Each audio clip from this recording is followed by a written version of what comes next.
নমস্কার বন্ধুরা, আমাদের পশ্চিমবঙ্গের পঞ্চায়েত রিক্রুটমেন্ট যেটা আগামী দিনে হতে যাচ্ছে, সেখানে কিন্তু 6,500 ভ্যাকেন্সি রয়েছে এবং এই ভ্যাকেন্সির জন্য আমাদেরকে 4টে সাবজেক্ট মোটামুটি পড়তে হবে। সেখানে রয়েছে বাংলা, ইংরেজি, ম্যাথ এবং জিকে।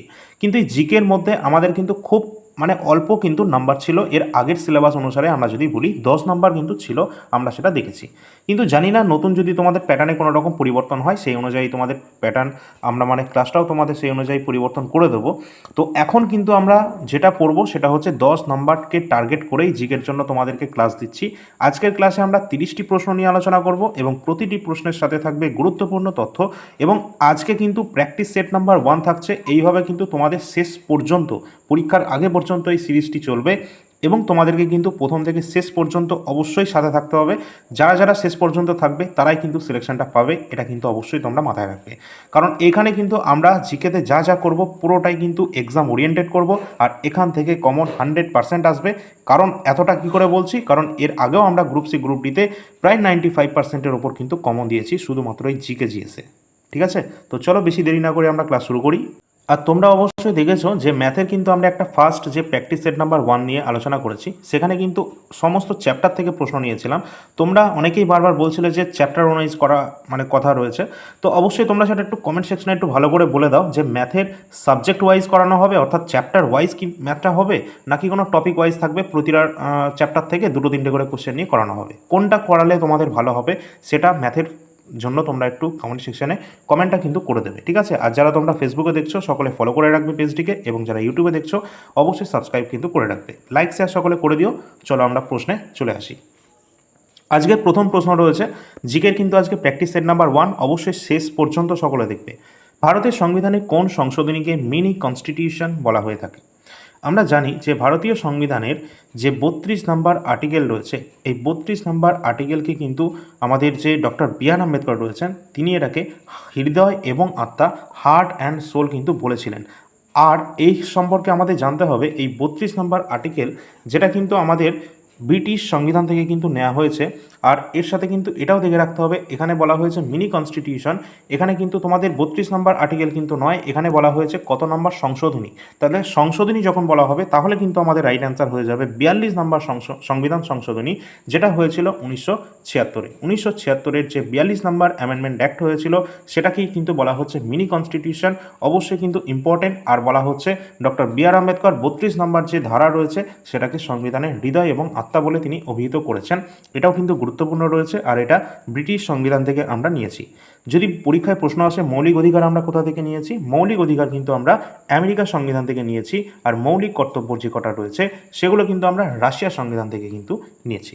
এই সমস্তগুলো আমাদের দেখতে হবে। তার সাথে আরেকটা জিনিস, যেহেতু তোমাদের 32 নম্বর আর্টিকেল বললাম, এই 32 নম্বর আর্টিকেলের মাধ্যমে কিন্তু সুপ্রিম কোর্টে আমরা যেতে পারি, সেটা আমরা জানি। এছাড়া কিন্তু এই সুপ্রিম কোর্ট কিন্তু 32 নম্বর আর্টিকেলের মাধ্যমেই টোটাল 5 ধরনের রিট কিন্তু জারি করে থাকে। যদি এটা হাইকোর্টের সাপেক্ষে বলি, হাইকোর্ট কিন্তু 226 নম্বর আর্টিকেলের মাধ্যমে রিট জারি করে থাকে। চলো পরের প্রশ্নে আসি। পরের প্রশ্ন রয়েছে অর্থনৈতিক পরিকল্পনার ক্ষেত্রে রোলিং প্ল্যান কোন সময়কালের জন্য এটা কার্যকর ছিল? তো রোলিং প্ল্যান এটি কিন্তু কার্যকর ছিল কোন সময়ের জন্য? 1978 থেকে 1980 সময়কালের মধ্যে কিন্তু রোলিং প্ল্যান যেটা কিন্তু কার্যকর ছিল। অপশান নাম্বার বি আমাদের সঠিক অ্যান্সার হয়ে যাবে। আর এটা অবশ্যই তোমরা জেনে রাখবে যে জনতা সরকার দ্বারাই কিন্তু এটা স্টার্ট করা হয়েছিল, যেটা কিন্তু 1980 পর্যন্ত স্থায়ী হয়েছিল। ঠিক আছে, চলো। আর এই যে টপিকটা দেখছো এটা কিন্তু আমাদের যে 5 ইয়ার প্ল্যান বা পঞ্চবার্ষিকী পরিকল্পনা রয়েছে সেখান থেকেই কিন্তু নেওয়া হয়েছে। আর এখান থেকে কিন্তু তোমাদের প্রশ্ন আসবে। এটা আমরা অলরেডি একদম কমপ্লিট করে দিয়েছি, 50 মিনিটের মধ্যে একটা ক্লাস রয়েছে, আমাদের চ্যানেলে যাও তোমরা কিন্তু দেখতে পাবে। পরবর্তী আমাদের প্রশ্ন রয়েছে ভারতীয় স্বাধীনতা সংগ্রামের সময় ইন্ডিয়ান ইন্ডিপেন্ডেন্স লীগ এটি কে গঠন করেছিলেন? অবশ্যই সঠিক অ্যান্সার হয়ে যাবে রাসবিহারী বসু, তিনি কিন্তু ইন্ডিয়ান ইন্ডিপেন্ডেন্স লীগ এটি প্রতিষ্ঠিত করেছেন।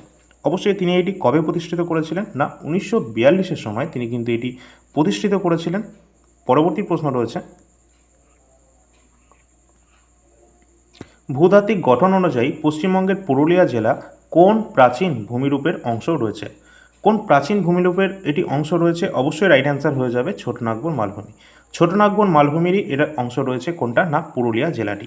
আর পুরুলিয়া জেলা সম্পর্কে আমাদের যখনই মাথায় আসে এখান থেকে কিন্তু একটা গুরুত্বপূর্ণ লোকনৃত্য নয়, এটি হচ্ছে আমাদের ক্লাসিক্যাল ড্যান্স, অর্থাৎ এটি কিন্তু আমাদের শাস্ত্রীয় নৃত্য। কোনটা না, ছৌকে সেমি ক্লাসিক্যাল ড্যান্সও বলা হয়ে থাকে। তো এটি কিন্তু ছৌ কিন্তু প্রচলিত রয়েছে, যেটা কিন্তু পুরুলিয়ার যে ছৌ রয়েছে, ছৌ কিন্তু তিনটে রাজ্যে আমরা দেখতে পাই। একটা পশ্চিমবঙ্গ দেখতে পাই যেটা পুরুলিয়া ছৌ, একটা দেখতে পাই ওড়িশা যেটা কিন্তু ময়ূরভঞ্জ ছৌ, এবং আরেকটা রয়েছে আমাদের ঝাড়খণ্ড যেটা হচ্ছে সরাইকেলা ছৌ। আর এই যে পুরুলিয়া ছৌ, এই তিনটে ছৌয়ের মধ্যে পুরুলিয়া ছৌ আমরা মুখোশের ব্যবহার কিন্তু দেখতে পাই। আর এই পুরুলিয়া ছৌ যেটা কিন্তু ইউনেস্কো দ্বারা এটা স্বীকৃতি লাভ করেছে, সাংস্কৃতিক ঐতিহ্যের স্বীকৃতি লাভ করেছে সাল 2010-এ। কত সালে? 2010-এ এটি কিন্তু স্বীকৃতি লাভ করেছে। এটি কিন্তু সারা ভারতে নয়, সারা বিশ্বে কিন্তু ফেমাস রয়েছে। ঠিক আছে, অবশ্যই কিন্তু এগুলো কিন্তু তোমরা মাথায় রাখবে, কারণ আমাদের পশ্চিমবঙ্গের এক্সাম যেহেতু আমাদের এই পঞ্চায়েত রিক্রুটমেন্ট বা গ্রুপ সি গ্রুপ ডি যাই বলো না কেন, এখানে কিন্তু এই ধরনের প্রশ্নই আসে। পরের প্রশ্ন রয়েছে, ভারতীয় সংবিধানে কোন ধারায় নির্বাচন কমিশন অর্থাৎ ইলেকশন কমিশনের গঠনের কথা বলা হয়েছে? ভারতীয় সংবিধানের যে ইলেকশন কমিশন তার গঠনের কথা বলা হয়েছে কত নম্বর আর্টিকেলে? 324 নম্বর অনুচ্ছেদের মধ্যেই কিন্তু বলা হয়েছে এই ইলেকশন কমিশন বা নির্বাচন কমিশন সম্পর্কে বলা রয়েছে। 324 থেকে সাধারণত আমরা 329 পর্যন্ত দেখতে পাবো এই নির্বাচন কমিশন সম্পর্কে। এখানে কিন্তু আরেকটা প্রশ্ন আসতে পারে যে এটা কত নম্বর পার্টে রয়েছে। এই যে নির্বাচন কমিশন, যেটা কিন্তু আমরা জানি সংবিধানের পার্ট নাম্বার কত নম্বর পার্টে আছে? পার্ট নাম্বার এটা আমাদের 15-র অন্তর্গত রয়েছে। এখানে অবশ্যই আর্টিকেলগুলো নির্বাচন কমিশন সম্পর্কে তোমরা দেখে রাখবে, কারণ আমাদের পশ্চিমবঙ্গের যে ইলেকশন একদম সম্প্রতি কন্ডাক্ট করানো হয়েছে, শুধু পশ্চিমবঙ্গ নয় 5টা রাজ্যে কিন্তু আমাদের কন্ডাক্ট করানো হয়েছে। আর সম্প্রতি তোমাদের দেখানো হয়েছে, আমরা একটা ক্লাস দিয়েছি সম্পূর্ণ সিএম এবং গভর্নর তাদের যে ক্যাপিটাল সিটি সব কিছু আর কি, সেই ক্লাসটি কিন্তু দেখে নেবে, কারণ এখান থেকে প্রশ্ন কিন্তু তোমাদের থাকবে। আর এই যেটা বলছিলাম ইলেকশন কমিশন সম্পর্কে তোমাদের দেখতেই হবে। আর এই ইলেকশন কমিশন সম্পর্কে আরেকটা জিনিস গুরুত্বপূর্ণ রয়েছে 326 নম্বর আর্টিকেল। এই যে 326 নম্বর আর্টিকেল, এটি কি আছে? রাইট টু ভোট, আমাদের যে ভোটাধিকার, আমরা যে ভোট দিচ্ছি সেটা আমাদের একটা অধিকারের মধ্যে পড়ছে, অবশ্যই সেটা কনস্টিটিউশনাল রয়েছে। তো ভোটাধিকার যেটা কিন্তু 326 নম্বর আর্টিকেলের মধ্যে রয়েছে রাইট টু ভোট। এই সম্পর্কে তোমাদের জেনে রাখতে হবে যে বর্তমানে চিফ ইলেকশন কমিশনার কে রয়েছেন, এটাও কিন্তু আমাদের জানতে হবে। চিফ ইলেকশন কমিশনার বর্তমানে কিন্তু রয়েছেন জ্ঞানেশ কুমার, যিনি কিন্তু ভারতের 26তম ইলেকশন কমিশনার পদে রয়েছেন বর্তমানে। ঠিক আছে, তো এই জিনিসগুলো তোমাদের কিন্তু অবশ্যই মনে রাখতে হবে, ইম্পর্টেন্ট। পরের প্রশ্ন রয়েছে, 2011 সালের আদমশুমারি অনুযায়ী ভারতের জনঘনত্ব কতটা রয়েছে? 2011 সালের সেন্সাস ইতিমধ্যে আমরা ক্লাসটা দিয়েছি, দেখে নেবে তোমরা ডিটেলসে। তো 2011-র আদমশুমারি অনুযায়ী ভারতের যে জনঘনত্ব, যেটা 382 জন প্রতি বর্গ কিলোমিটারে কিন্তু রয়েছে। এর আগে যখন আমরা অ্যানালাইসিস করছিলাম যে প্রিভিয়াসের প্রশ্নপত্র কেমন ছিল পঞ্চায়েতের, তখন কিন্তু আমরা লক্ষ্য করেছিলাম যে আদমশুমারি থেকে কিন্তু জনঘনত্ব থেকেও কিন্তু অনেক প্রশ্ন ছিল। সুতরাং এটা কিন্তু আমাদের পড়তে হবে, আর এটা ক্লাস কিন্তু অলরেডি আমরা দিয়ে রেখেছি। আর একটা জিনিস দেখে রাখবে, এই যে সেন্সাস 2011, এটি কিন্তু মানে সেন্সাসটা কন্ডাক্ট করিয়ে থাকে কোন মিনিস্ট্রি? পরীক্ষায় আসতে পারে। এটি কিন্তু ভারতের যে স্বরাষ্ট্র মন্ত্রণালয় রয়েছে অর্থাৎ মিনিস্ট্রি অফ হোম অ্যাফেয়ার্সের দ্বারা এটি কিন্তু পরিচালিত হয়ে থাকে। পরবর্তী প্রশ্নে আমরা আসবো। আর অবশ্যই তোমরা কিন্তু টেলিগ্রামে যুক্ত হবে সমস্ত ইনফরমেশন পাওয়ার জন্য, এবং অল ইন্ডিয়া র্যাঙ্কার্স মোবাইল অ্যাপটি ডাউনলোড করে রাখবে সমস্ত ক্লাসের ফ্রি পিডিএফ পাওয়ার জন্য। এই যে অ্যাপটি রয়েছে, এই অ্যাপটি সকলেই ডাউনলোড করে রাখবে, প্লে স্টোর থেকে পেয়ে যাবে অল ইন্ডিয়া র্যাঙ্কার্স। এখানে ফ্রি পিডিএফ অপশানটা দেখতে পাচ্ছ, এখানে তোমরা ক্লাসের পিডিএফ পেয়ে যাবে প্রতিদিনের, এবং পেইড পিডিএফ অপশানে তোমরা কিন্তু পঞ্চায়েতের জন্য স্পেশালি যে জিকে সেকশনটা রয়েছে তার জন্য গুরুত্বপূর্ণ ইতিহাস, ভারতের সংবিধান থেকে শুরু করে স্ট্যাটিক জিকে সবই কিন্তু তোমরা এখানে পেয়ে যাবে। ভূগোলটাও এখানেই আপলোড করা হবে। যখনই তোমরা অ্যাপে গিয়ে এই পেইড পিডিএফে যাবে, তখন যেখানে পারচেস করবে, তখন তোমাদের পিডিএফটা তোমরা মাই কোর্স সেকশানে কিন্তু পেয়ে যাবে নিচের দিকে। পেমেন্টের সময় টেস্ট পাস বলে একটা অপশান থাকবে, অবশ্যই সেটাকে বন্ধ করে রাখবে। এছাড়া এই যে নাম্বারটি তোমাদের দেওয়া হলো, এই নাম্বারটি তোমরা অবশ্যই সকলে সেভ করে রাখবে। এটি হোয়াটসঅ্যাপ নাম্বার, এই নাম্বারে তোমরা যোগাযোগ করবে তোমাদের কোনো পিডিএফের প্রয়োজন হলে বা কোনো সমস্যা হলে। এখানে তোমরা দেখতে পাচ্ছ ভারতের ইতিহাস, তোমাদের ছোটো করে একটু দেখিয়ে রাখি। ভারতের ইতিহাস, ভারতের সংবিধান সবই রয়েছে এখানে। প্রাচীন ভারত থেকে শুরু করে প্রাচীন, মধ্য এবং আধুনিক ভারত টোটালটাই কমপ্লিট করা রয়েছে। ভারতের ইতিহাসটা আমরা 80টা পেজের মধ্যে কিন্তু একদম শর্ট নোটের মাধ্যমে তোমাদেরকে দিচ্ছি। পঞ্চায়েত পরীক্ষার জন্য যে 2 নম্বর থেকে 3 নম্বর তোমাদের ইতিহাস থেকে আসবে, এই টোটালটা তোমরা এখান থেকেই পেয়ে যাবে। শুধু পঞ্চায়েত নয়, আমাদের ওয়েস্ট বেঙ্গলের আপকামিং ডব্লিউপি থেকে শুরু করে ডব্লিউবিপিএসসির ক্লার্কশিপ এক্সামের জন্যও কিন্তু এটা সমানভাবে গুরুত্বপূর্ণ রয়েছে। সুতরাং আগামী দিনে যদি তোমরা এই সমস্ত এক্সামের জন্য প্রস্তুতি নাও, তাহলে দেরি না করে এখনই এগুলো নিয়ে কমপ্লিট করে ফেলো। যত তাড়াতাড়ি শেষ করবে ততটা কিন্তু অন্যদের তুলনায় তোমরা এগিয়ে থাকবে। শেষের দিকে আমরা কিছু অনলাইনে ফরম্যাটে প্রশ্নোত্তর রেখেছি, যেগুলো আমাদের রিভিশনের জন্য মোস্ট এফেক্টিভ হবে। সেটা তোমরা এখানে দেখতে পাচ্ছ, ওয়ান শট টাইপের কিছু প্রশ্ন উত্তর রয়েছে এখানে, এগুলো তোমরা দেখে নেবে। অ্যাপে গেলে তোমরা বিস্তারিত তথ্য দেখতে পাবে, সেখানে তোমাদের প্রতিটি পিডিএফের কিন্তু ডিটেলস দেওয়া রয়েছে, তার সাথে দেওয়া রয়েছে ডেমো পিডিএফ। ঠিক একইভাবে ইতিহাস এবং পলিটি বা ভারতের সংবিধানের পাশাপাশি এখানে স্ট্যাটিক জিকেরও গুরুত্বপূর্ণ পিডিএফটি তোমরা দেখতে পাচ্ছ। এখানে 126টি পেজের মধ্যে কিন্তু আমরা কমপ্লিট করে দিয়েছি 120টার ওপর টপিক, যেগুলো মোস্ট ইম্পর্টেন্ট টপিক রয়েছে আমাদের ওয়েস্ট বেঙ্গল বা আমাদের ডব্লিউপি সমস্ত এক্সামের জন্য যেগুলো ইম্পর্টেন্ট রয়েছে, সেই সমস্ত স্ট্যাটিক জিকে যেগুলো বারবার পরীক্ষায় আসে, সেই সমস্ত টপিকগুলো তোমরা এখানে দেখতে পাচ্ছ, যেগুলো কিন্তু আমরা যখন পড়াশোনা করি, পড়াশোনার মাঝে মাঝে আমরা কোনো না কোনো টপিক আমরা বাদ দিয়ে ফেলি। তো এখানে সমস্ত টপিক কিন্তু এখানে দেওয়া রয়েছে, যেগুলো তোমরা অন্য কোনো বইতে পাবে না স্ট্যাটিক জিকের এই পিডিএফের মধ্যে। এটা অবশ্যই সকলে নিয়ে তাড়াতাড়ি তোমরা পড়তে থাকো। এছাড়া সমস্ত এক্সামের জন্য কারেন্ট অ্যাফেয়ার্স, যেটা ওয়েস্ট বেঙ্গলের মধ্যে বাংলা ভাষায় এখনও পর্যন্ত সেরা রয়েছে, যেটা আমরা তোমাদেরকে প্রোভাইড করছি প্রতি মাসের কারেন্ট অ্যাফেয়ার্স। এপ্রিল 2026টাও ইতিমধ্যে অ্যাভেলেবেল রয়েছে আমাদের অ্যাপে, অবশ্যই তোমরা সেটা নিয়ে নেবে। মান্থলি কারেন্ট অ্যাফেয়ার্স সেকশন 2026-এর যে কোনো মাসে তোমরা দেখতে পারবে। এখানে গুরুত্বপূর্ণ সমস্ত প্রশ্নোত্তর কিন্তু দেওয়া রয়েছে, যেগুলো তোমরা এখানে অলরেডি দেখতে পাচ্ছ। এটা কিন্তু শুধুমাত্র আমাদের এই এক্সামে, ওয়েস্ট বেঙ্গলের এক্সামের জন্য নয়, এটা আমাদের কেন্দ্রীয় এসএসসি এবং রেলের এক্সামের জন্য মোস্ট এফেক্টিভ রয়েছে, মোস্ট ইম্পর্টেন্ট রয়েছে। তোমরা কিন্তু মান্থলি যে কোনো মাসে নিতে পারো, কোনো সমস্যা নেই। এছাড়া যদি তোমাদের বলে রাখি, পঞ্চায়েতের যে রিক্রুটমেন্টের জন্য প্রিভিয়াস ইয়ার পেপার দেখলে তোমরা বুঝতে পারবে 2 থেকে 3 নাম্বার কিন্তু আমাদের কারেন্ট অ্যাফেয়ার্সের কোশ্চেন কিন্তু ছিল, সুতরাং তার জন্য কিন্তু তোমাদের এটা ইম্পর্টেন্ট রয়েছে। পরবর্তী প্রশ্নে আমরা ফিরে আসি। নেক্সট কোশ্চেন রয়েছে, 1905 সালের বঙ্গভঙ্গ বিরোধী আন্দোলনের সময় স্বদেশী বান্ধব সমিতি এটি কে প্রতিষ্ঠা করেছিলেন? তো স্বদেশী বান্ধব সমিতি যেটি রয়েছে, এটি কিন্তু প্রতিষ্ঠিত করেছিলেন কে? Ashwini Kumar Dutta. Ashwini Kumar Dutta, option number A হয়ে যাবে সঠিক উত্তর। আর এই বঙ্গভঙ্গ সম্পর্কে তোমরা অবশ্যই জেনে রাখবে যে 1905 সালে যে বঙ্গভঙ্গ হয়েছিল, সেই সময় কার সময়কালে হয়েছিল, অর্থাৎ সেই সময় গভর্নর জেনারেল কে ছিলেন? অবশ্যই লর্ড কার্জন। লর্ড কার্জন কিন্তু সেই সময় এই দায়িত্বে ছিলেন ভারতের ভাইসরয় পদে। এছাড়া তোমরা এটাও দেখে রাখবে, এই যে আমাদের বঙ্গভঙ্গ হচ্ছে, এটা কিন্তু হ্রদও হয়েছিল। হ্রদটা হয়েছিল কত সালে? 1911 সালে। 1911 সালে বঙ্গভঙ্গ আবার হ্রদ হয়েছিল, সেটা হয়েছিল কার সময়? লর্ড হার্ডিঞ্জের সময়, অর্থাৎ সেই সময় কিন্তু গভর্নর জেনারেল ছিলেন লর্ড হার্ডিঞ্জ। এই দুটোই ইম্পর্টেন্ট প্রশ্ন তোমাদের এখান থেকে হয়ে থাকে। একটা বঙ্গভঙ্গ কবে হচ্ছে? 1905-এ লর্ড কার্জনের সময়, এবং হ্রদ হচ্ছে কোন সময়? 1911-তে লর্ড হার্ডিঞ্জের সময়। পরের প্রশ্ন রয়েছে, ভারতের সর্বোচ্চ জলপ্রপাত কোনটি? ভারতের সর্বোচ্চ জলপ্রপাত, যেটা কিন্তু কুঞ্চিকল ওয়াটারফল বা কুঞ্চিকল জলপ্রপাত, এটি কিন্তু আমাদের যে বরাহি রিভার রয়েছে কর্ণাটকে, সেখানে কিন্তু এটি অবস্থান করছে শিমোগা ডিস্ট্রিক্ট, কর্ণাটকের বরাহি নদীর ওপর। এখানে কিন্তু অবস্থান করছে ভারতের সর্বোচ্চ জলপ্রপাত ওয়াটারফল। যদি আমরা এর উচ্চতা বলি, সেটা কিন্তু 455 মিটার রয়েছে, অবশ্যই ইম্পর্ট্যান্ট রয়েছে। তার সাথে কিন্তু মনে রাখবে, এটা কিন্তু এশিয়ার দ্বিতীয় সর্বোচ্চ জলপ্রপাত। এছাড়া আমাদের আরেকটাও কিন্তু প্রশ্ন আসে যে ছত্তিশগড়ের যে ইন্দ্রাবতী জলপ্রপাত রয়েছে না, এটাকে কিন্তু বলা হয় ভারতের চিত্রকূট। ঠিক আছে, তো এটাকে কিন্তু ভারতের নায়াগ্রা বলে থাকে আর কি, ভারতের নায়াগ্রা বলা হয় এই চিত্রকূট ওয়াটারফল, যেটা কিন্তু অবস্থান করছে কোথায়? এটি কিন্তু ছত্তিশগড়ের যে ইন্দ্রাবতী রিভার রয়েছে, ছত্তিশগড়ের ইন্দ্রাবতী রিভারের ওপর অবস্থান করছে চিত্রকূট ওয়াটারফল, যেটা কিন্তু ভারতের নায়াগ্রা নামে পরিচিত। এটাও কিন্তু খুব সৌন্দর্যের জন্য বিখ্যাত রয়েছে। পরের প্রশ্নে আসি।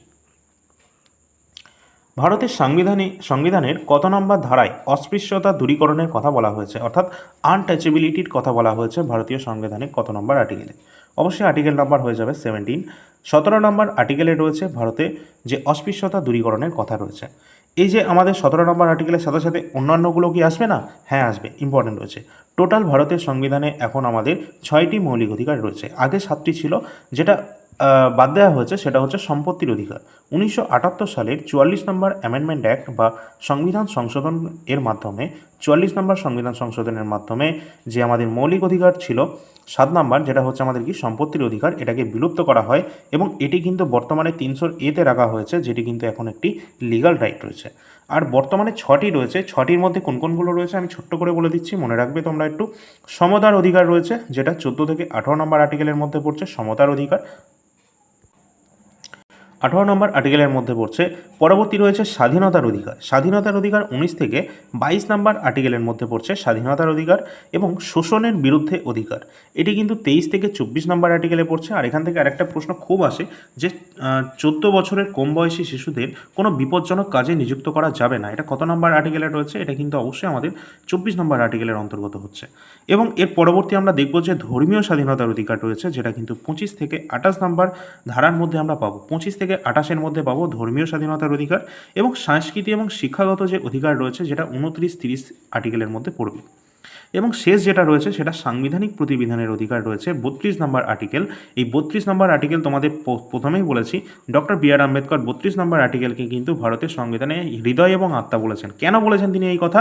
এই যে 14 থেকে 30 নম্বর বা 32 নম্বর আর্টিকেল পর্যন্ত যে কটা, 30 নম্বর পর্যন্ত যে কটা আর্টিকেল দেখছো, সেই ততগুলো আর্টিকেল কিন্তু আমরা যদি কোনো একটা লঙ্ঘিত হয় তাহলে আমরা 32 নম্বর আর্টিকেলের মাধ্যমে ডাইরেক্ট সুপ্রিম কোর্টের দ্বারস্থ হতে পারি। এই জন্যই কিন্তু এই 32 নম্বর আর্টিকেলকে B R Ambedkar heart and soul বলছেন। আর এই 32 নম্বর আর্টিকেলের মাধ্যমেই কিন্তু সুপ্রিম কোর্ট 5 ধরনের রিট জারি করে থাকে। তো এই ধরনের ইনফরমেশনগুলো কিন্তু পরীক্ষায় ভরে ভরে এসেছে, অবশ্যই কিন্তু এগুলোকে ফলো করবে। পরের প্রশ্নটা হচ্ছে, ভালো লাগলে একটা লাইক কিন্তু অবশ্যই করে দিও তোমরা। লাইক এবং শেয়ার এটা তোমাদের দায়িত্বে রয়েছে, আমার দায়িত্বে যেটা রয়েছে আমি সেটা কন্টিনিউ করি। ভারত ছাড়ো আন্দোলনের সময় ব্রিটিশ ভারতের ভাইসরয় কে ছিলেন? ব্রিটিশ ভারতের ভাইসরয় কিন্তু ছিলেন Lord Linlithgow. Option number A হয়ে যাবে সঠিক উত্তর।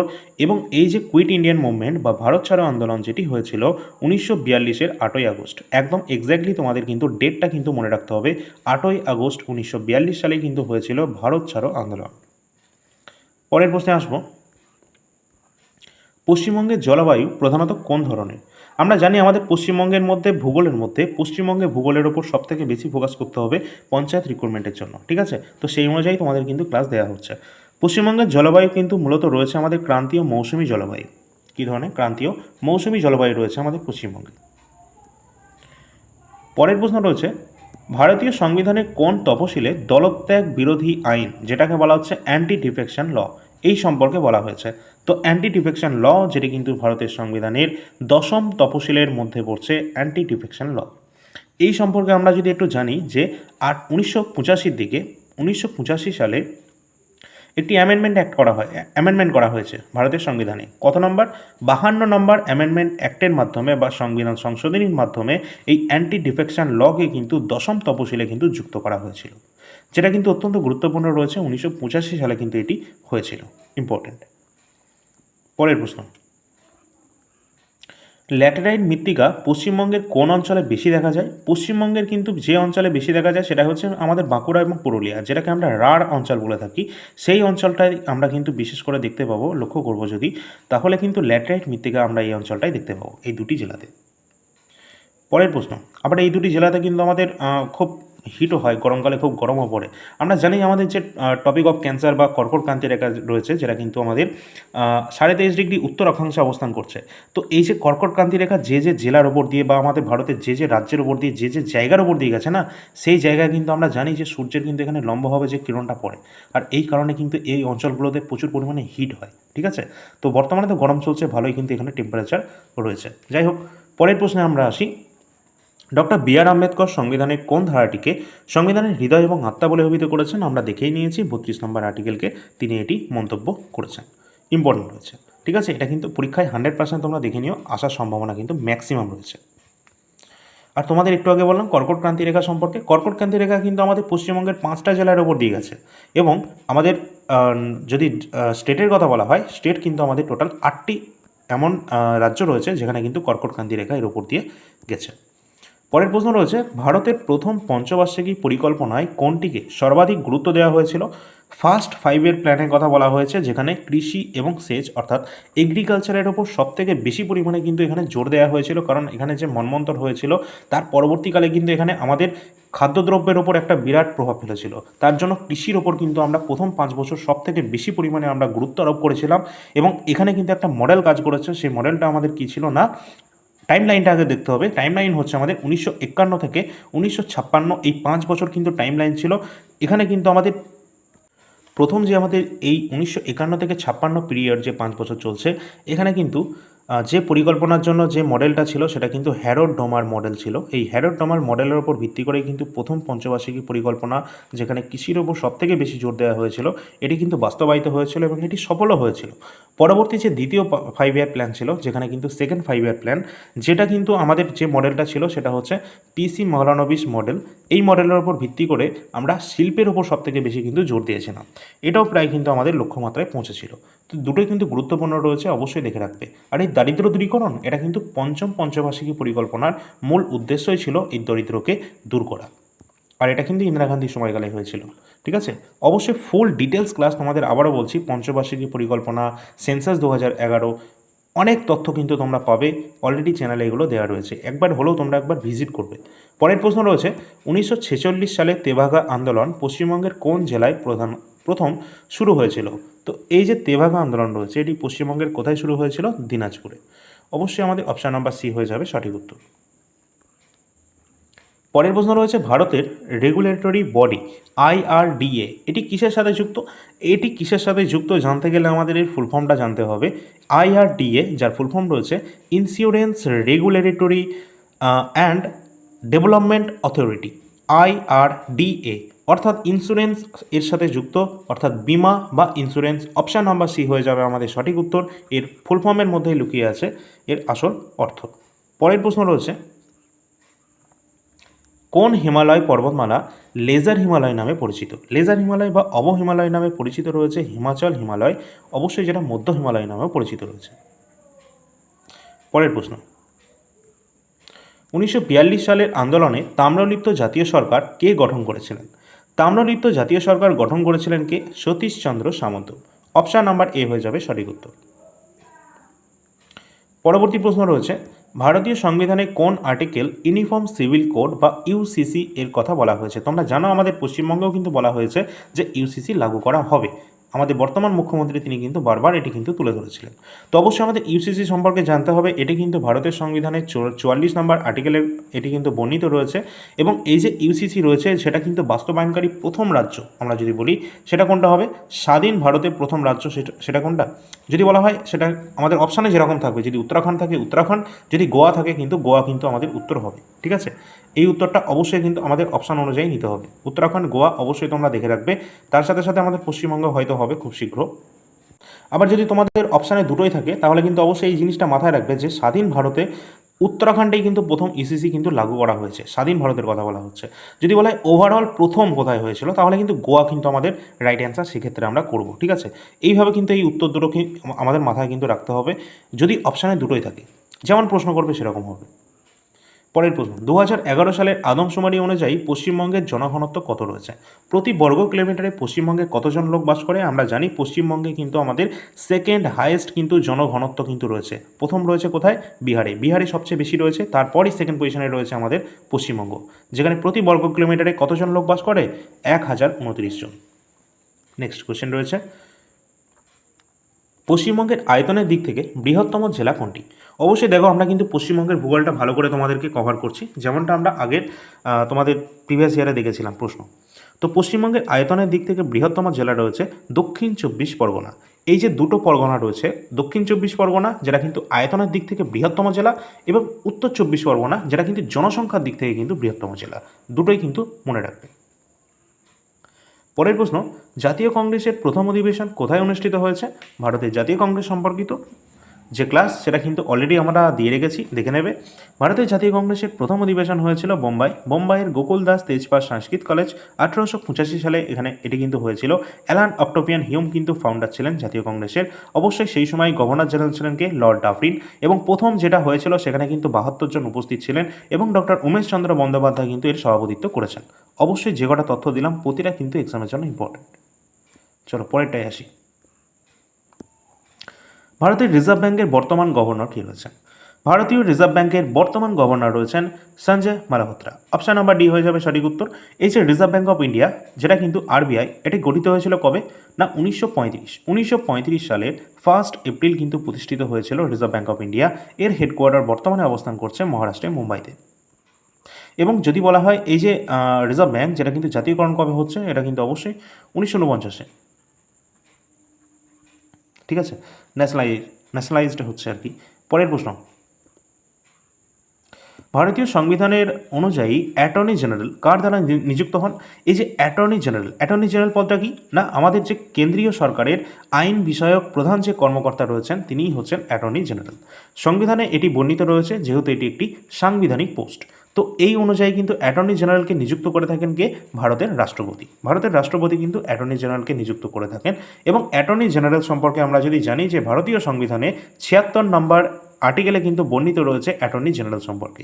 ঠিক যেরকম কেন্দ্রের জন্য অ্যাটর্নি জেনারেল রয়েছে, রাজ্যকেও পরামর্শ দেওয়ার জন্য, লিগাল অ্যাডভাইজার দেওয়ার জন্য কিন্তু রয়েছে অ্যাডভোকেট জেনারেল। এই অ্যাডভোকেট জেনারেল এটিও কিন্তু আমাদের সাংবিধানিক পোস্ট, যেটা কিন্তু ভারতীয় সংবিধানের 165 নম্বর আর্টিকেলে কিন্তু বর্ণিত রয়েছে। যদি বলা হয় ভারতের বর্তমান অ্যাটর্নি জেনারেলের নাম কি, তাহলে কিন্তু আর ভেঙ্কটরমণী, তিনি কিন্তু বর্তমানে রয়েছেন অ্যাটর্নি জেনারেল অফ ইন্ডিয়া পদে। পরবর্তী প্রশ্নে আসবে, তোমাদের আবারও বলবো আমাদের যে সংবিধানের পিডিএফটি রয়েছে সেটা কিন্তু তোমাদের কমপ্লিট করা রয়েছে, একদম A to Z কিন্তু বিস্তারিত ধারণা তোমরা পেয়ে যাবে সংবিধান সম্পর্কে। তোমাদের SSC হোক, রেল হোক, প্রতিটা এক্সামের জন্য কিন্তু ইম্পর্টেন্ট রয়েছে সংবিধান থেকে, যেভাবে আমি সাজিয়ে দিয়েছি তোমাদেরকে, সেটা যদি কমপ্লিট করে ফেলো তোমাদের ওয়েস্ট বেঙ্গলের কোনো এক্সাম কিন্তু তোমাদের আটকাবে না। ঠিক আছে, চলো পরের প্রশ্নে আসি। ভাওয়াইয়া গান এটা পশ্চিমবঙ্গের কোন জেলার একটি গুরুত্বপূর্ণ বৈশিষ্ট্য রয়েছে? অবশ্যই এটি কিন্তু কোচবিহার এবং জলপাইগুড়ি জেলার কিন্তু উল্লেখযোগ্য বৈশিষ্ট্য রয়েছে ভাওয়াইয়া গান। পরের প্রশ্ন, পিভি সিন্ধু কোন খেলার সাথে যুক্ত রয়েছেন? পিভি সিন্ধু তিনি কিন্তু ব্যাডমিন্টন প্লেয়ার রয়েছেন পিভি সিন্ধু, এবং ইনি কিন্তু অলিম্পিকে দুটো মেডেল পেয়েছেন। কোন কোন অলিম্পিকে? সিলভার মেডেল পেয়েছেন তিনি 2016 সালের রিও ডি জেনিরো শহর ব্রাজিলে যে অলিম্পিকটি হয়েছিল সেখানে সিলভার মেডেল তিনি পেয়েছেন। এবং তিনি টোকিও অলিম্পিক 2020 সালে যেটা হয়েছিল, 2020 সালের টোকিও অলিম্পিক, সেখানে তিনি ব্রোঞ্জ পদক কিন্তু পেয়েছিলেন। সুতরাং মহিলা হিসাবে তিনি কিন্তু অলিম্পিকে 2টি পদক কিন্তু পেয়েছেন, প্রথম মহিলা হিসাবে। যদি বলা হয় যে একই অলিম্পিকে, সেম অলিম্পিকে দুটি মেডেল পেয়েছেন, তিনি হলেন আর কেউ নয়, একজন শুটার মনু ভাকের, যিনি কিন্তু 2024 সালে ফ্রান্সের প্যারিসে আয়োজিত প্যারিস অলিম্পিকে, সামার অলিম্পিকে তিনি কিন্তু 2টি কিন্তু মেডেল পেয়েছেন, দুটোই কিন্তু ব্রোঞ্জ মেডেল। ঠিক আছে, একটা তিনি সিঙ্গলসে পেয়েছেন এবং একটা কিন্তু যুগ্মভাবে পেয়েছেন। দুটোই ইম্পর্ট্যান্ট রয়েছে, অবশ্যই কিন্তু দেখে রাখবে। এই সমস্ত তথ্য তোমরা প্রতিটা ক্লাস যখন হবে, এটা কিন্তু আমাদের প্রথম ক্লাস, তাও তোমাদের ডিটেলসে করানো হচ্ছে, প্রতিটা ক্লাস কিন্তু আরও ডিটেলসে করানো হবে। তোমাদেরকে যে কটা সিরিজ হবে এই পঞ্চায়েতের জন্য, সব কটা সিরিজ তোমাদেরকে খেয়াল রাখতে হবে, প্রতিটা ক্লাস তোমাদের কিন্তু করতে হবে। প্লেলিস্ট আমি প্রপারভাবে করে দেবো পঞ্চায়েতের জন্য। এবং এই জিকেতে প্রিভিয়াস ইয়ারের যে প্রশ্নপত্র আমরা দেখেছি সেখানে 10 নম্বর ছিল, হয়তো এবার 10 নম্বর থাকতেও পারে কিংবা তার থেকে বেশিও হতে পারে, সেটা আমরা জানি না। যাই থাকুক, যা থাকবে জিকেতে সেই টোটাল পুরোটাই কিন্তু আমরা মানে আমাদের টার্গেট রয়েছে পুরোটা জিকে সেকশানে 100%। কেউ এটা করতে পারে না, কিন্তু আমরা তোমাদের জন্য 100%ই টার্গেট করার চেষ্টা করছি। এছাড়া ইউটিউবে তোমাদের কিন্তু এর জন্য স্পেশালভাবে প্লেলিস্ট করে দেওয়া হবে। পরের প্রশ্ন রয়েছে, এর আগের প্রশ্নটা রয়েছে, বৃহদেশ্বর মন্দির তামিলনাড়ু এটা কোন স্থানে অবস্থান করছে? অর্থাৎ তামিলনাড়ু কোন জায়গায় অবস্থান করছে?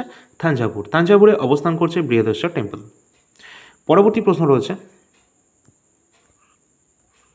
ভারতের দীর্ঘতম তটরেখা বা কোস্ট লাইন যুক্ত করছে কোনটি? অর্থাৎ ভারতের দীর্ঘতম যে কোস্ট লাইন রয়েছে এটা কোথায় রয়েছে? আমরা জানি ভারতের সবথেকে দীর্ঘতম উপকূল রেখা রয়েছে কিন্তু গুজরাটে। অপশান অনুযায়ী আমাদের রাইট অ্যান্সার হয়ে যাবে অপশান নাম্বার সি, গুজরাট। এবার কিন্তু আমাদের একটা জিনিস দেখতে হবে, পরীক্ষায় কিন্তু এত সহজ কোশ্চেন করে না, কিন্তু পঞ্চায়েতের জন্য কিন্তু করবে, এই ধরনের প্রশ্নই করবে। যদি প্রশ্নের স্ট্যান্ডার্ড একটু মান যদি একটু উন্নত হয়, বা ক্লাসিপের জন্য তোমরা যদি প্রস্তুতি নাও, তোমাদের এই একটা প্লেলিস্ট থেকেই কিন্তু আমাদের 10th স্ট্যান্ডার্ডের সমস্ত এক্সাম কিন্তু ক্লিয়ার হয়ে যাবে, এমনকি WBPও। ঠিক আছে, তো এখানে কিন্তু আমাদের আরেকটা কোশ্চেন হয় যে তোমাদের 4টে অপশান দিয়ে দেবে, দিয়ে বলবে যে নিচের 4টে রাজ্যের মধ্যে কোন রাজ্যটি আমাদের উপকূল রেখার মধ্যে অবস্থান করছে না, বাট কোন রাজ্যটা উপকূল রেখার মধ্যে অবস্থান করছে, বা কোন কেন্দ্রশাসিত অঞ্চলটা উপকূল রেখার মধ্যে অবস্থান করছে। আমি তোমাদের লিস্ট বলে দিচ্ছি, টোটাল 9টি এমন রাজ্য রয়েছে যেগুলো কিন্তু আমাদের উপকূল রেখায় অবস্থান করছে। এমন রাজ্য কোনগুলো? না গুজরাট, যেখানে সবথেকে বিগেস্ট আমাদের মানে লার্জেস্ট কিন্তু লংগেস্ট বলতে পারো কোস্ট লাইন রয়েছে। এছাড়া পরবর্তী আসছে মহারাষ্ট্র, গুজরাট রয়েছে, মহারাষ্ট্র রয়েছে, গোয়া রয়েছে। এবার যদি বলা হয় স্মলেস্ট কোস্ট লাইন কোথায় রয়েছে, তাহলে কিন্তু গোয়া হয়ে যাবে সবথেকে স্মলেস্ট কোস্ট লাইন সংখ্যা রয়েছে এখানে। ঠিক আছে, মানে দীর্ঘতম আর কি।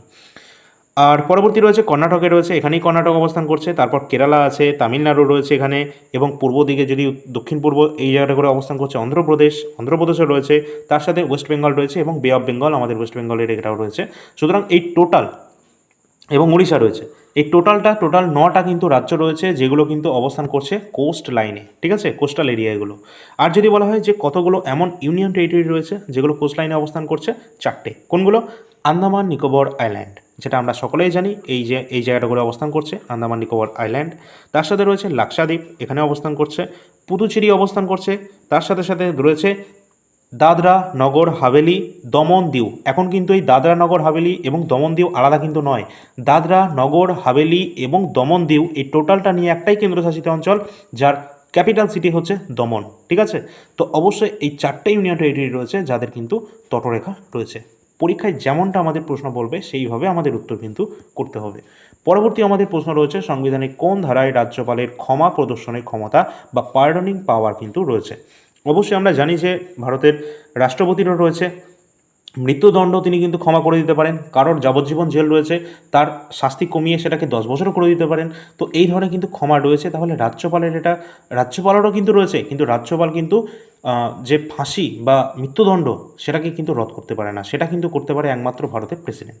তো আমাদের জানতে হবে যে রাজ্যপাল কত নম্বর আর্টিকেলের মাধ্যমে এটা করে থাকেন। রাজ্যপাল কিন্তু করে থাকেন 161 নম্বর ধারার মাধ্যমে তিনি কিন্তু ক্ষমা করতে পারেন। তিনি কিন্তু ক্ষমা করতে পারেন মানে ক্ষমার ফর্মটাকে পাল্টে দিতে পারেন। দেখা গেলো কাউকে যাবজ্জীবন করা হয়েছে, সেটাকে কিছু কমিয়ে করা হলো, ঠিক আছে। কাউকে 10 বছর করা হয়েছে, সেটাকে কমিয়ে 6 বছর 7 বছর, এক্সাম্পল হিসাবে বলছি। তো এইভাবে কিন্তু করা যেতে পারে। আর রাষ্ট্রপতি কিন্তু 72 নম্বর আর্টিকেলের মাধ্যমে তিনি কিন্তু যে কোনো ব্যক্তির মৃত্যুর দণ্ড সেটাকে রদ করতে পারেন, যে কোনো শাস্তি কমিয়ে দিতে পারেন যে কোনো ব্যক্তির, ঠিক আছে। তো অবশ্যই এগুলো কিন্তু আমাদের গুরুত্বপূর্ণ রয়েছে, এক্সামের জন্য ইম্পর্টেন্ট রয়েছে, এক্সাম ওরিয়েন্টেড তোমাদের কিন্তু ক্লাস করানো হচ্ছে। যদি ভালো লাগে এবং ইম্পর্টেন্ট মনে হয় তাহলেই চ্যানেলটা সাবস্ক্রাইব করবে এবং ফলো করে রাখবে এই ধরনের ক্লাসগুলো পাওয়ার জন্য, না হলে তোমরা স্কিপ করতে পারো। ধন্যবাদ। ক্লাসটি কেমন লাগলো অবশ্যই সেটা জানাবে, এবং তোমাদের জন্য আরেকটা কোশ্চেন থাকছে, তোমরা কিন্তু অবশ্যই জানাবে যে তোমাদের যে ম্যাথ রয়েছে, ম্যাথের সলিউশনও কিন্তু করিয়েছিলাম, তোমাদের ভালো লেগেছে অনেকের। তার জন্য কিন্তু ম্যাথের যে সেকেন্ড প্র্যাকটিস ক্লাস সেটা থাকবে, কিন্তু সেই ক্লাসটা কিসের ভিত্তিতে থাকবে, সেটা কিন্তু আমাদের চ্যাপ্টার অনুযায়ী থাকবে। প্রতিটা চ্যাপ্টার থেকে কোশ্চেন করানো হবে, নাকি তোমাদের এই যে প্র্যাকটিস সেট হিসাবে থাকবে, যেখানে প্রতিটা চ্যাপ্টার থেকে 2-3টে করে কোশ্চেন রাখা হবে। তো কোন জিনিসটা করলে তোমাদের ভালো হয় সেটা কিন্তু অবশ্যই সেটা জানিয়ে দেবে এই কমেন্ট সেকশানে। তাহলে পরবর্তী ম্যাথের ক্লাসটা সেই অনুযায়ী কিন্তু আমরা নির্ধারিত করে দেবো। এছাড়া যদি তোমাদের কোনো রকম কোয়ারি থাকে বা কোনো সমস্যা হয়ে থাকে, তাহলে কিন্তু অবশ্যই তোমরা এই নাম্বারটি রয়েছে, এই নাম্বারে যোগাযোগ করবে হোয়াটসঅ্যাপের মাধ্যমে, কোনো কল করবে না, নাম্বারটি সেভ করে তারপর হোয়াটসঅ্যাপে যোগাযোগ করবে। তোমাদের বলে রাখি, আমাদের কিন্তু বর্তমান যে মুখ্যমন্ত্রী রয়েছে তিনি কিন্তু 3 তারিখের মধ্যে, 3 জুনের মধ্যে কিন্তু আজকের একদম খবর, 3 জুনের মধ্যে তিনি কিন্তু সমস্ত রাজ্য সরকারের যে সমস্ত হেডকোয়ার্টার রয়েছে বা যে সমস্ত আমাদের রিজিয়নাল অফিসগুলো রয়েছে, সমস্ত অফিস বা সমস্ত ডিপার্টমেন্টের থেকে কিন্তু শূন্য পদের তালিকা তিনি কিন্তু জানতে চেয়েছেন। একদম অফিসিয়ালিভাবে নোটিফিকেশন জারি করা হয়েছে। তার জন্য আমরা বুঝতেই পারছি আমাদের রাজ্যে কিন্তু প্রচুর পরিমাণে ভ্যাকেন্ট পোস্ট রয়েছে। তার জন্য কিন্তু খুব শীঘ্রই কিন্তু আমাদের রাজ্যের মুখ্যমন্ত্রী যিনি রয়েছেন তিনি কিন্তু এই বিষয়ে তিনি কিন্তু আলোচনা করেছেন আজকে। আর এটা কিন্তু অবশ্যই তোমরা জানো যে নতুন করে কিন্তু আমাদের যে রোস্টার রয়েছে সমস্যার সমাধান তিনি করছেন। তার সাথে সাথে আমাদের যে প্যাটার্নটা রয়েছে, আমরা জানি যে আমাদের কিন্তু যে 8 পাসের গ্রুপ ডি লেভেলের পোস্ট, সেখানেও কিন্তু আমাদের ইন্টারভিউ রয়েছে। তো এর মধ্যেই কিন্তু বিরাট দুর্নীতি কিন্তু হয়ে যায়, যেগুলো আমরা প্রিভিয়াস ট্রেন্ড হিসাবে সেগুলো দেখেছি আর কি। তো আমরা জানি কেন্দ্র সরকারে কিন্তু যে সমস্ত এক্সামিনেশন হয়ে থাকে শুধুমাত্র যে গ্রুপ এ মানে ইউপিএসসি যে সমস্ত অফিসাররা হয় তাদের কিন্তু শুধুমাত্র ইন্টারভিউ হয় এবং তাদের ডেসক্রিপটিভ হয়। তাছাড়া তোমরা দেখো সিজিএলের পোস্ট বা এনটিপিসি লেভেলের পোস্ট রেলের, সেখানে গ্রুপ বি তারা কিন্তু অফিসার র্যাঙ্কে থাকে। তো গ্রুপ বি হোক, গ্রুপ সি হোক, গ্রুপ ডি হোক, এখানে কিন্তু কোনো রকম ডেসক্রিপটিভও থাকে না এবং কোনো রকম কিন্তু ইন্টারভিউও থাকে না। সুতরাং আমাদের রাজ্যে কিন্তু যে গ্রুপ সি গ্রুপ ডি হলো, সেখানেও এই গ্রুপ ডি পদে কিন্তু ইন্টারভিউ আছে। তো এগুলো কিসের জন্য করা হচ্ছে জানি না, আশা করি সেগুলো সবই বন্ধ করা হবে এবং এই ধরনের যে দুর্নীতিগুলো হয় সেগুলো কিন্তু বন্ধ হবে, তাই না? তো অবশ্যই সেই বিষয়ে কিন্তু তিনি নজর দিয়েছেন রাজ্যের বর্তমান মুখ্যমন্ত্রী, সেই বিষয়টা অবশ্যই দেখবেন এবং খুব তাড়াতাড়ি কিন্তু আমাদের যে সমস্ত ভ্যাকেন্সি সেগুলো কিন্তু আমরা দেখতে পাবো। তো আজকের ক্লাসটা আমাদের এই পর্যন্ত ছিল। যদি কোনো সমস্যা থাকে তাহলে কিন্তু অবশ্যই কমেন্ট সেকশান রয়েছে, তার জন্য কমেন্ট করে জানিয়ে দেবে এবং অবশ্যই ম্যাথের সেকশানটাও জানাবে কীভাবে থাকবে পরবর্তী ক্লাস। অ্যাপটি সকলে ডাউনলোড করে রাখবে। All India rankers mobile app. এখানে কিন্তু তোমরা ফ্রি পিডিএফ কিন্তু পেয়ে যাবে এবং যা যা তোমাদের কন্টেন্ট আজকের ক্লাসের পিডিএফটাও তোমরা কিন্তু এখানেই পাবে, ফ্রি পিডিএফ সেকশানে। ফ্রিতেই পাবে, কোনো সমস্যা নেই, ক্লাসের পিডিএফ সব ফ্রিতেই পাবে। এবং যা যা বলা হয়েছে তোমাদের পঞ্চায়েত পরীক্ষার জন্য জিকে সেকশানে ইতিহাস, ভারতের সংবিধান এবং স্ট্যাটিক জিকে, ভূগোলটাও খুব শীঘ্রই তোমরা পেয়ে যাবে ওই অ্যাপের মধ্যে। অ্যাপটা সকলে অবশ্যই ডাউনলোড করে রাখবে। সমস্যা হলে অবশ্যই নাম্বারটি দেওয়া হয়েছে ওই নম্বরে হোয়াটসঅ্যাপে যোগাযোগ করবে। ধন্যবাদ। তাহলে পরবর্তী ক্লাসে দেখা হচ্ছে।